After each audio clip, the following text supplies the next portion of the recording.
Ремонт дорог в Якутске идет с отставанием от графиков. Это установили члены ОНФ во время внеплановой проверки дорожных работ на улицах столицы.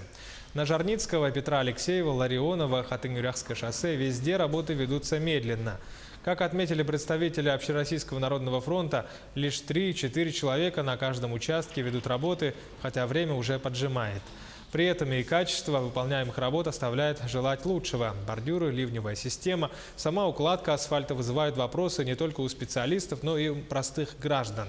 По данным городской администрации, все работы должны быть завершены к концу октября, однако сентябрь обещает быть дождливым, а во второй половине месяца уже прогнозируют минусовые температуры, и тогда укладка полотна, согласно технологиям, не производится.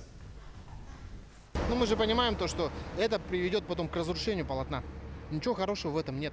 И то, что сейчас люди тоже некоторые говорят, тоже я слышал от одного подрядчика, Росавтодор, что разрешил укладку асфальта в отрицательной температуре, плюс то, что когда идет дождь. Но это в ноябре только будет второй этап проведения, скажем так, эксперимента.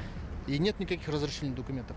И тем более вот в городской черте как бы это, мы все знаем, что будет с асфальтом, мы люди здравые понимаем, то, что асфальт просто придет не в годность.